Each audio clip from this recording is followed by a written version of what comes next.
오늘 말씀 제목 죄를 용서하시고 성령으로 침례를 주시는 예수님이라는 말씀입니다.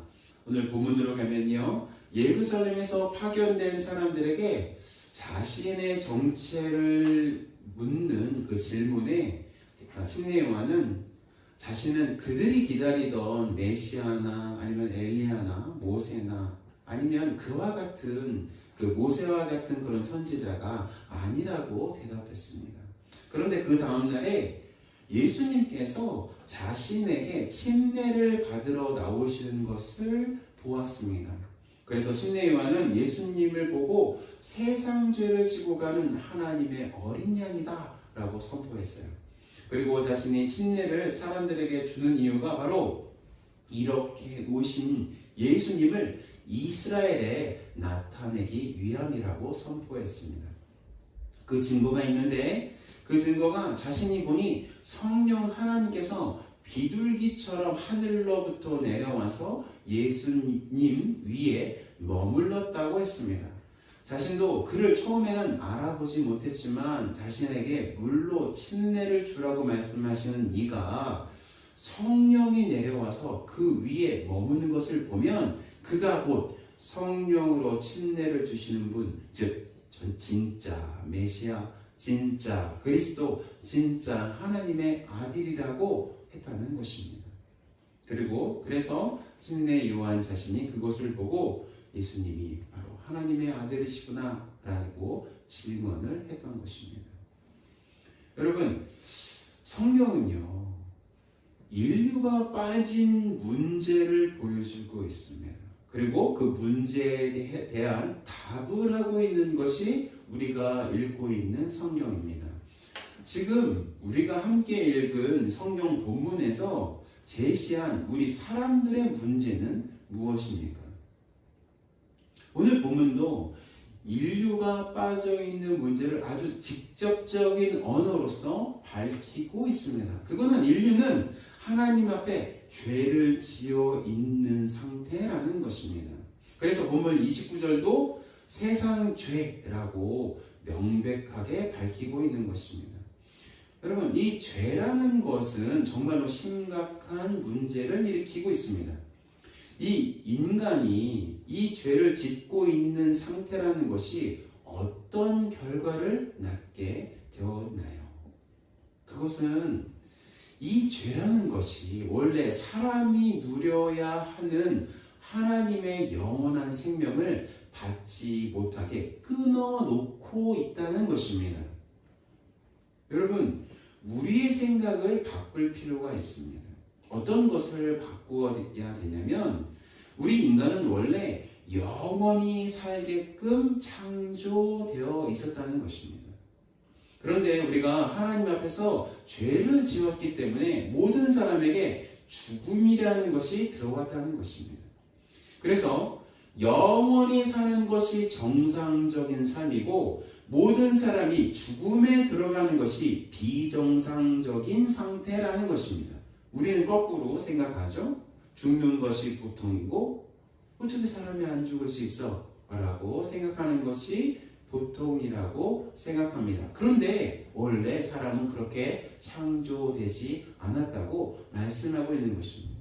이 아담 이후에 이 죽음이라는 상황이 너무나도 보편적인 것이 되어서 이 죽음이라는 형벌이 당연한 것이 되었다는 것입니다. 그래서 사람은 영원히 살 수 있도록 만들어졌다는 진리가 마치 정말 좀 이상한 소리 하네. 어떻게 사람이 영원히 살아? 라고 생각하게 되었다는 것입니다. 이 문제의 출발점을 창세기 2장과 3장은 이렇게 말씀하고 있어요.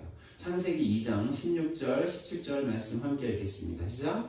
여호와 하나님이 그 사람에게 명하여 이르시되 동상 각종 나무의 열매는 내가 임의로 먹되 선악을 알게 하는 나무의 열매는 먹지 말라. 내가 먹는 날에는 반드시 죽으리라 하시니라. 네. 말씀을 참 지켰으면 좋았을 텐데 창세기 3장 17절에서 19절 보니까 이렇게 말씀하고 있어요. 함께 읽겠습니다. 시작. 아담에게 이르시되 내가 내 아내의 말을 듣고 내가 내게 먹지 말란 나무의 열매를 먹었은즉 땅은 너로 말미암아 저주를 받고 너는 내 평생에 수고하여야 그 소산을 먹으리라. 땅이 내게 가시덤불과 엉겅퀴를 낼 것이라. 내가 먹을 것은 밭의 채소인즉 내가 흙으로 돌대할 때까지 얼굴에 땀을 흘려야 먹을 것을 먹으리니 내가 그것에서 취함을 입었습니다. 너는 흙이니 흙으로 돌아갈 것이니라.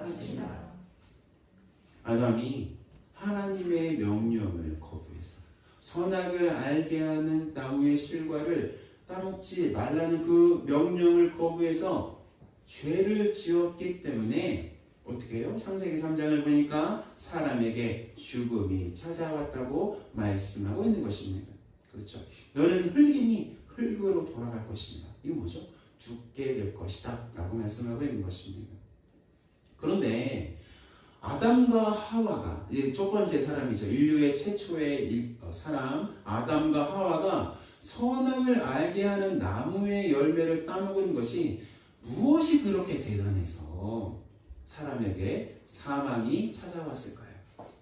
아담과 하와가 그 열매를 따먹은 순간에 그 사람 안에, 그 속마음 안에 여러분 하나님을 거부하고 하나님을 배신해서 이제부터 자기 자신이, 인간 자신이 하나님 되어서 자신의 능력과 생명으로 살아가겠다는 그런 독립선언을 한 것이 아담과 하와가 첫 번째로 지은 그 죄의 본질인 것입니다. 그렇게 아담과 하와가 그 선악을 알게 하는 나무의 열매를 따먹어서 사람이 스스로 하나님 되었을 때 그 마음 속에서 첫 번째로 가지게 되었던 감정이 있었습니다. 그것은 무엇이냐면 진짜 하나님이신 삼위일체 하나님을 향해서 그전에는 어땠어요? 사랑의 감정이 있었어요. 하나님을 참 좋아하는 감정이 있었어요. 그런데 이제 어떻게 되었어요? 하나님을 향해서 적개심을 품었어요. 시기심을 품었어요.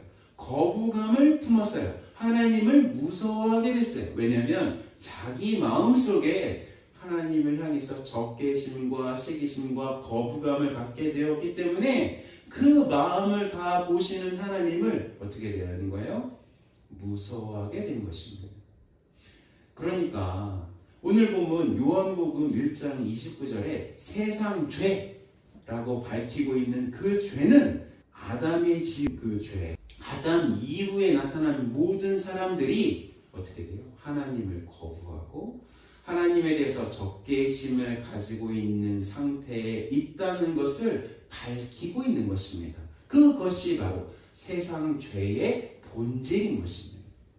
사람 스스로가 하나님 되어서 진정한 하나님을 향해서 적개심을 가지고 있고 하나님을 거부하고 있는 죄를 가지고 있기 때문에 여러분 하나님 안에 있는 영원한 생명 가질 수 없게 되었다는 것입니다. 요한계시록 12장 12절 이렇게 말씀하고 있어요. 다음 주 읽겠습니다. 시작.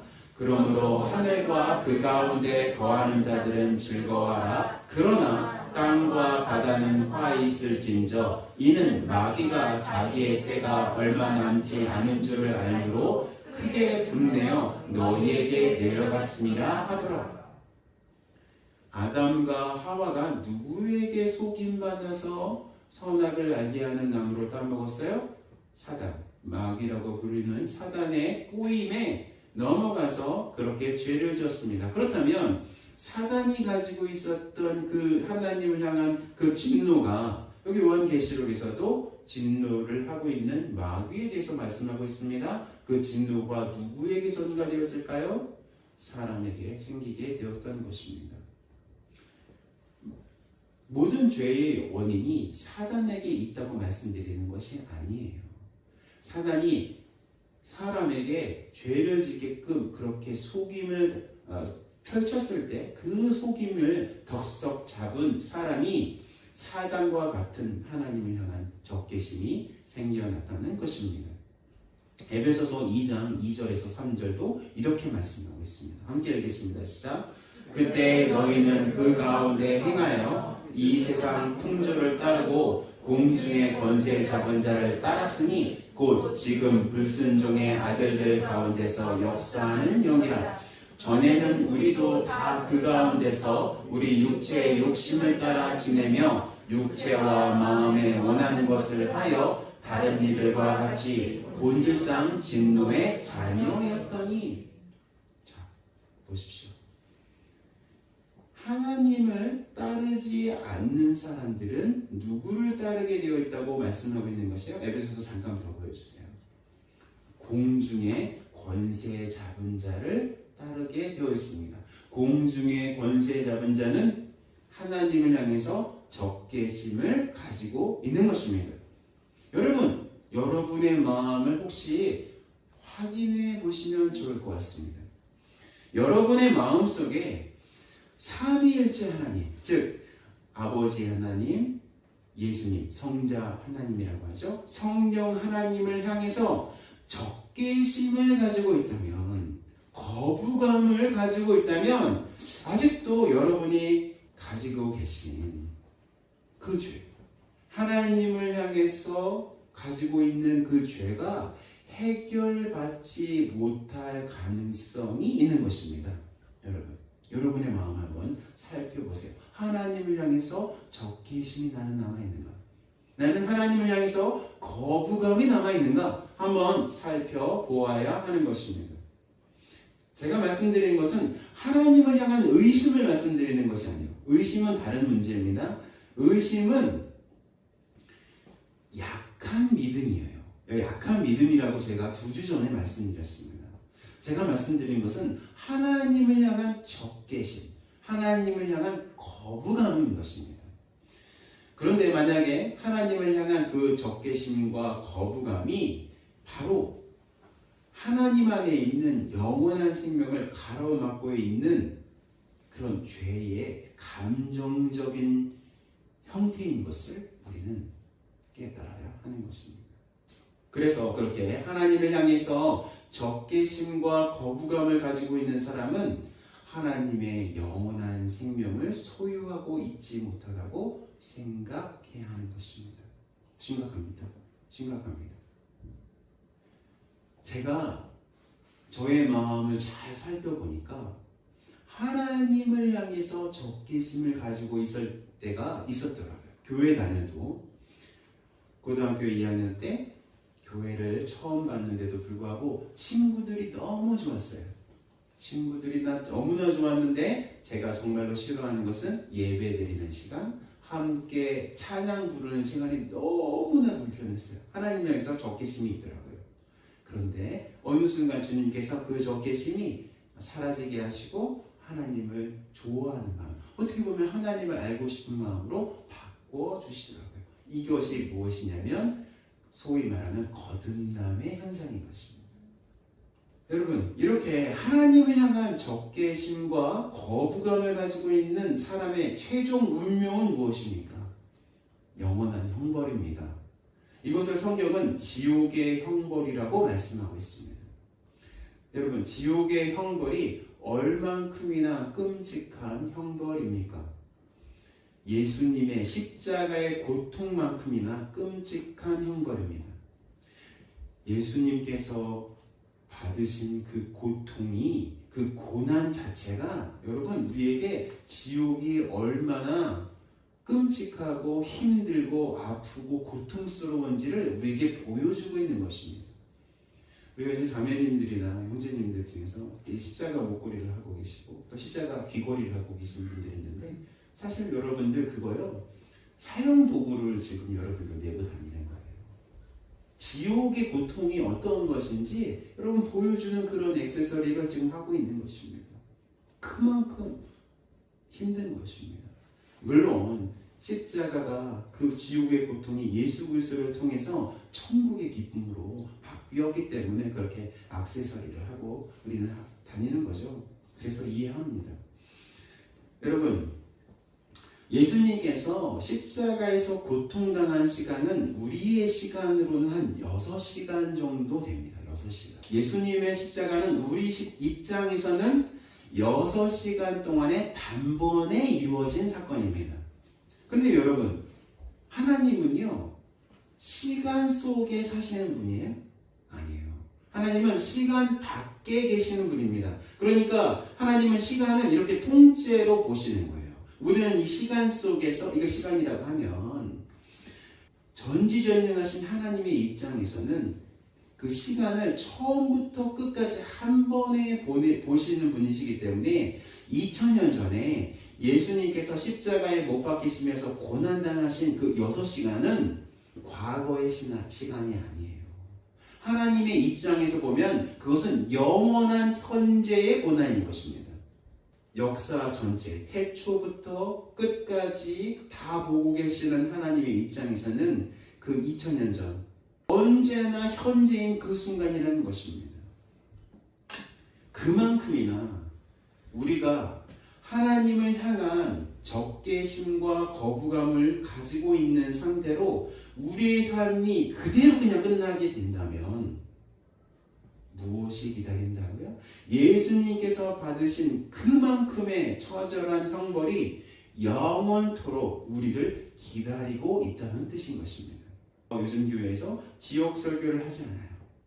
지옥이 있다고도 굳이 말하지 않습니다. 왜냐하면 굳이 사람들을 위협해서 사람들에게 교회에 대한 거부감을 안겨줄 필요가 있냐라고 사람들을 잘못 생각하고 있기 때문입니다. 그렇지만 기독교 진리의 정수는 예수님께서 내가 당해야 하는 그 지옥의 형벌을 나 대신 십자가에서 당하셨다는 것입니다. 그만큼 나 자신이 가지고 있는 하나님을 향한 적개심과 거부감, 즉 나의 죄의 결과가 참혹하다는 것을 깨닫는 종교가 바로 기독교라는 종교인 것입니다. 그것이 우리가 믿는 진리인 것입니다. 왜 예수님이 나의 죄를 지시고 하나님의 진노를 받으셔야 하는 본문의 3절에서 말씀하고 있는 하나님의 어린 양이 되셨어야 했습니까? 우리가 가진 죄 때문이라는 것입니다. 사람은요, 이제껏 사람이 가지고 있는 죄의 문제를 회피하려고만 했습니다. 이 죄의 문제를 해결하지 않고 어떻게 하면 하나님의 심판을 피해서 이 세상에서 영원히 살 수 있을까를 궁리해 왔습니다. 저는 저번 주 금요일에 생물학 교수랑 성경 공부를 하는 시간을 가졌습니다. 그분이 얘기하기를 지금도 가장 활발하게 연구하는 분야는 어떻게 하면 우리 세포가 늙지 않고 계속해서 재생돼서 우리의 젊음을 유지해서 영원히 죽지 않고 살아가는 그 분야가 엄청나게 지금도 연구되어지고 있고 그 분야에 엄청난 연구 기금이 쏟아지고 있다고 하는 것입니다. 그런데 우리가 맞이해야 하는 그 죽음의 그 문제는, 그 원인은 생물학적인 문제가 아닙니다. 우리 죽음은 영적인 문제를 먼저 해결해야만 해결할 수 있는 문제라는 것입니다. 이 죽음이라는 문제는 우리에게 왜 죽음이라는 것이 발생했는가에 대한 대답, 즉 죽음의 발생에 대한 근원적인 문제를 먼저 해결해 놓아야 해결할 수 있다는 것입니다. 아까 말씀드렸다시피 무엇이 문제라고요? 죄에 대한 문제가 있는 것입니다.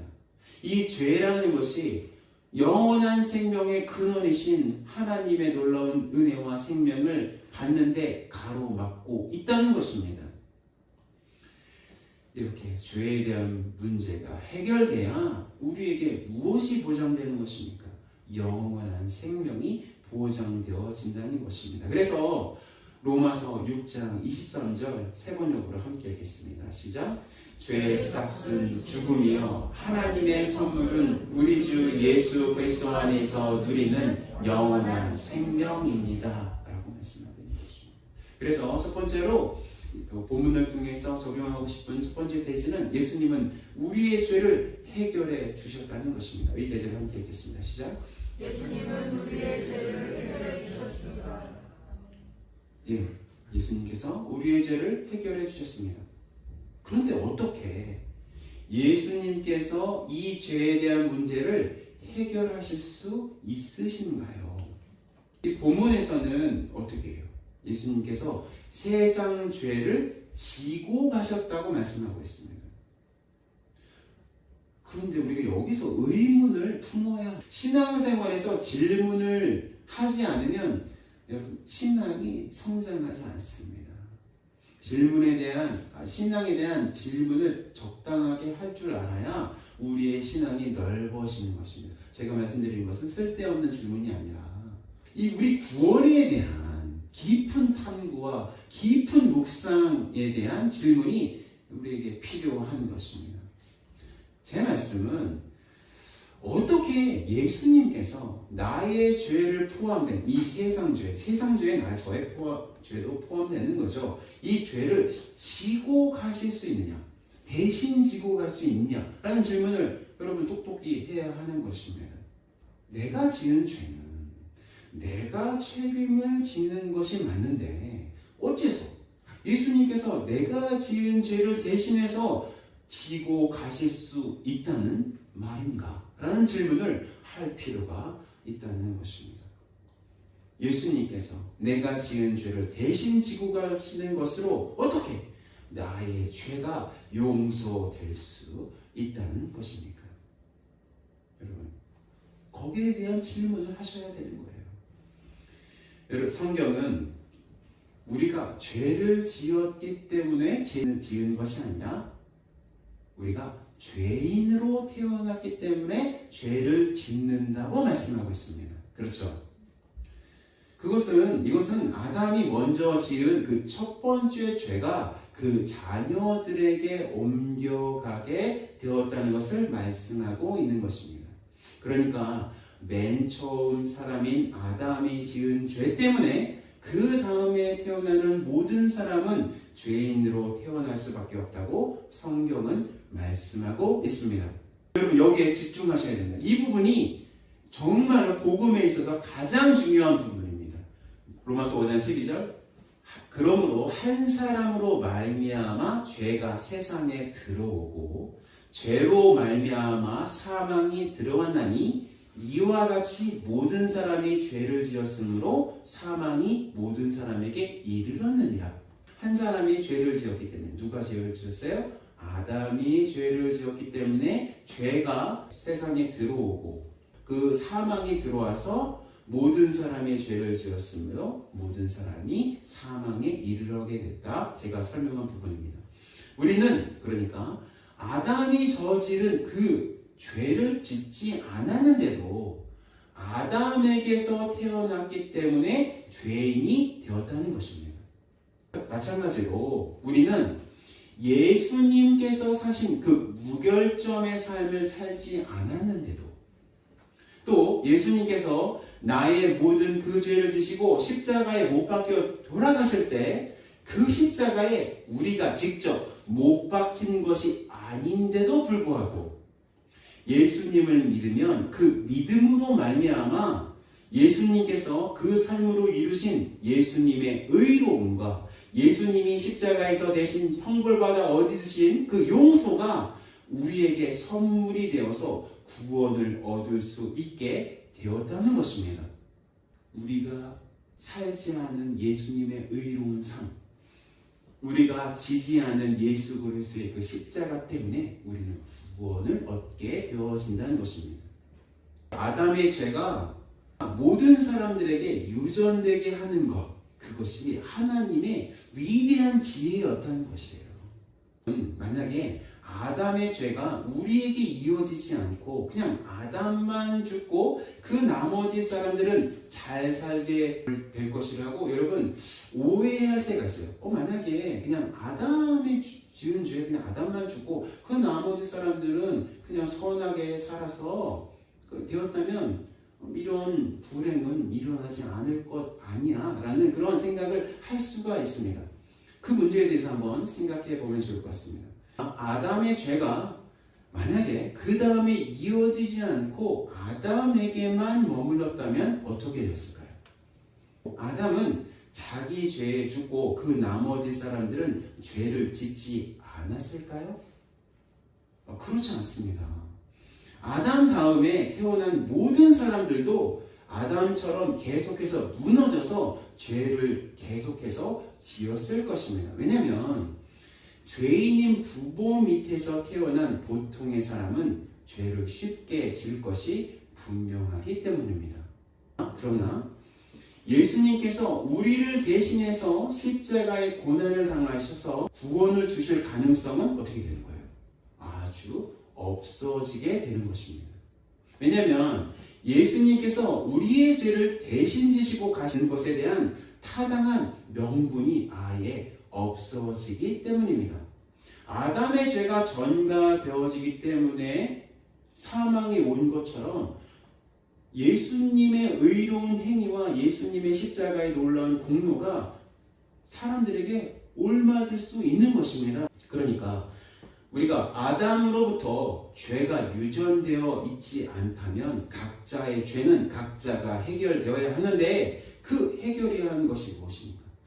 우리 모두 각자가 자신의 목숨과 하나님의 영원한 진노로만 해결될 수 있기 때문에 예수님께서 우리의 죄를 대신 지시고 하나님의 영원한 진노를 대신 받는다는 것은 정당하지 않게 되어진다는 것입니다.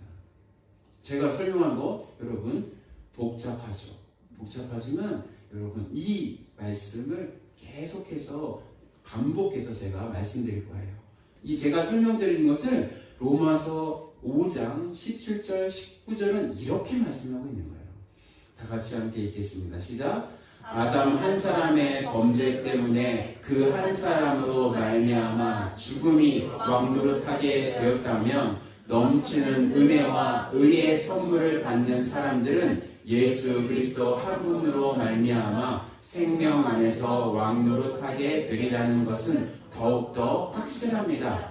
그러니 한 사람의 범죄 행위 때문에 모든 사람이 유죄 판결을 받았는데 이제는 한 사람의 의로운 행위 때문에 모든 사람이 의롭다는 인정을 받아서 생명을 얻게 되었습니다. 한 사람이 순종하지 않음으로 말미암아 많은 사람이 죄인으로 판정을 받았는데 이제는 한 사람이 순종함으로 말미암아 많은 사람이 의인으로 판정을 받을 것입니다. 이 세상에서 우리가 지은 죄에 대한 문제를 해결하실 수 있는 분 누구밖에 없는 거예요? 예수님밖에 없는 것입니다.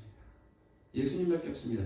예수님을 믿고 나 자신이 하나님이 아님을, 내가 신이 아님을 깨달을 때에야 우리는 우리가 지은 죄에 대해서 해결할 수 있게 되는 것입니다. 할렐루야. 아멘. 두 번째로 본문을 통해서 적용하고 싶은 것은 예수님은 우리에게 성령 하나님을 주시는 하나님이시라는 것입니다. 우리 대절 함께 읽겠습니다. 시작. 예수님은 우리에게 성령 하나님을 주시는 하나님이십니다. 예수님은 우리의 죄의 문제만을 해결하시는 분이 아닙니다. 예수님은 우리에게 누굴 주셔요? 성령 하나님을 선물로 주시는 분이시라고 오늘 본문은 말씀하고 있는 것입니다. 33절 제가 읽겠습니다. 나도 그를 알지 못하였으나 나를 보내어 물로 침례를 베풀라 하신 그이가 나에게 말씀하시되 성령이 내려서 누구에든지 머무는 것을 보든 그가 곧 성령으로 침례를 베푸는 이인 줄 알라 하셨기에. 사람이 맨 처음 만들어졌을 때 사람은 하나님으로부터 영원한 생명을 계속해서 공급받으면서 살 수 있었습니다. 창세기 2장 9절 제가 읽겠습니다.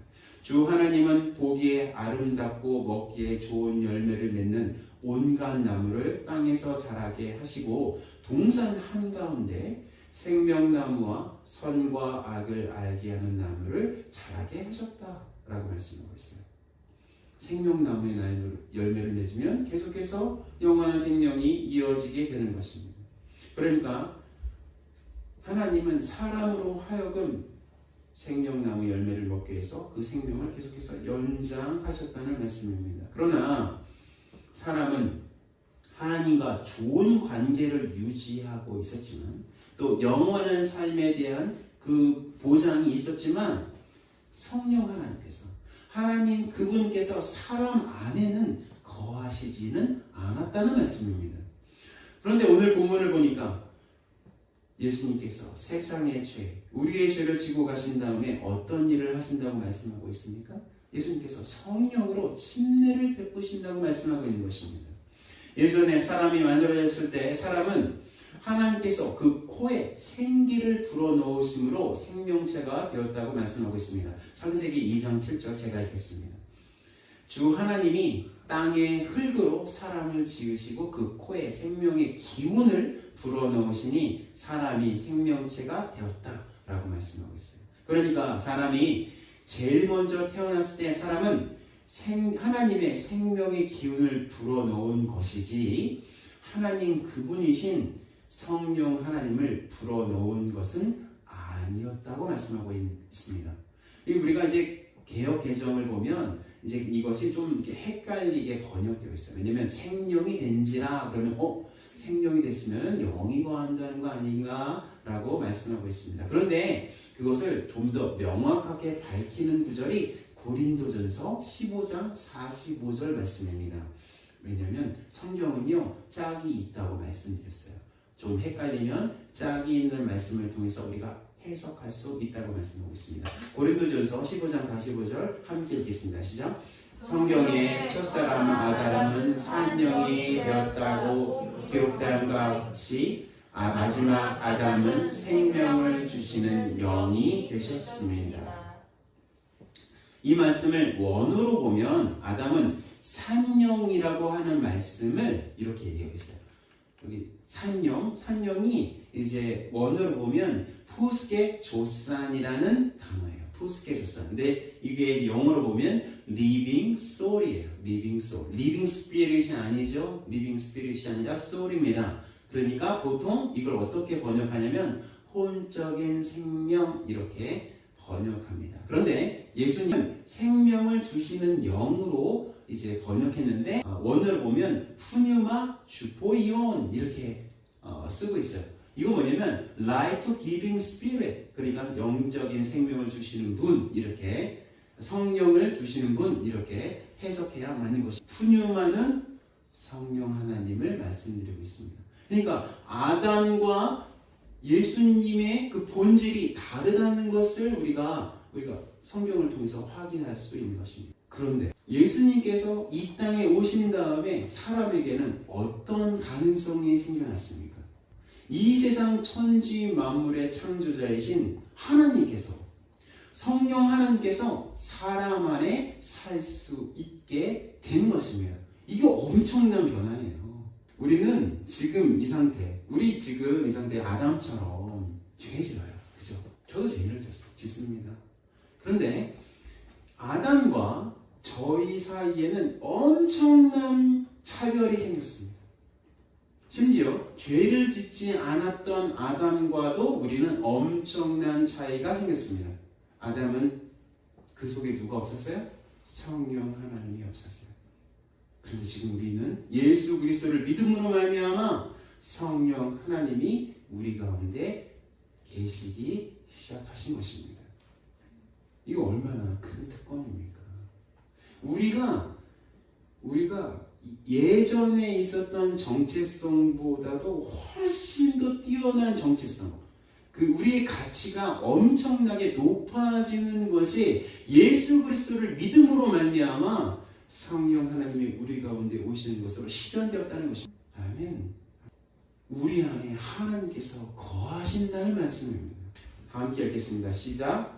너희 몸은 너희가 하나님께로부터 받은 바 너희 가운데 계신 성령의 전인 줄을 알지 못하느냐? 너희는 너희 자신의 것이 아니라 값으로 산 것이 되었으니 그런즉 너희의 몸으로 하나님께 영광을 돌리라. 우리 몸이 성령의 전이에요. 그러니까 우리 가운데 누가 계신 거예요? 성령 하나님이 계시는 것입니다. 우리가 잘해가지고 성령 하나님께서 우리에게 임하셨습니까? 우리가 뭔가를 뛰어나서 성령 하나님께서 우리 가운데 오신 것입니까? 아니죠. 우리가 예수님이 나의 구주시고 주인이시고 나의 하나님이라고 믿고 한 것이 누구의 은혜 때문이라고요? 하나님의 은혜로 그렇게 고백하는 순간에 성령 하나님이 우리 가운데 계시는 것입니다. 이렇게 고백하는 것 나의 힘과 지식으로 되는 것이 아니라 오직 하나님의 지혜와 능력, 성령 하나님의 지혜와 능력으로 되는 것이기 때문입니다. 우리 가운데 성령 하나님이 계신지 안 계신지 잘 느끼지 않을 때가 있습니다. 막 어떤 그 성령 사역자들 막 기도하고 사람 쓰러뜨리고 막 기적을 일으키고 이렇게 해야 성령님 계시는 걸까요? 아니에요. 아닙니다. 성령 하나님이 여러분들 가운데 계신다는 것은 여러분이 예수님을 나의 주인이십니다. 나의 하나님이시다. 이렇게 고백하는 모든 사람들에게는 여러분 성령님이 그 가운데 살아 계시는 것입니다. 할렐루야. 아멘. 그런데 이렇게 믿음의 고백을 하는 모든 사람들에게 성령 하나님은 당신을 더욱더 주시기를 원하시는 것입니다. 예수님께서 성령으로 침례를 주신다고 했을 때 침례가 무엇입니까? 침례는요 그 몸이 속에 완전하게 잠기는 것을 말씀하고 있는 것입니다.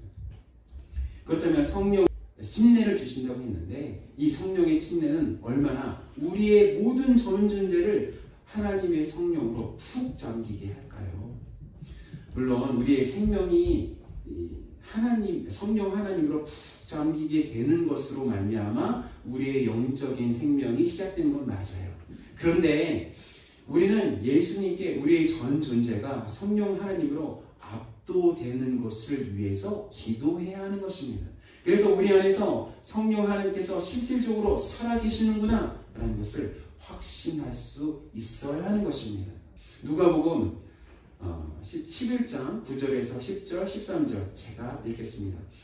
내가 또 너희에게 이르노니 구하라 그리하면 너희에게 주실 것이요 찾으라 그러면 찾아낼 것이요 문을 두드리라 그러면 너희에게 열릴 것이니 구하는 이마다 받을 것이요 찾는 이는 찾아낼 것이요 두드리는 이에게는 열릴 것이다.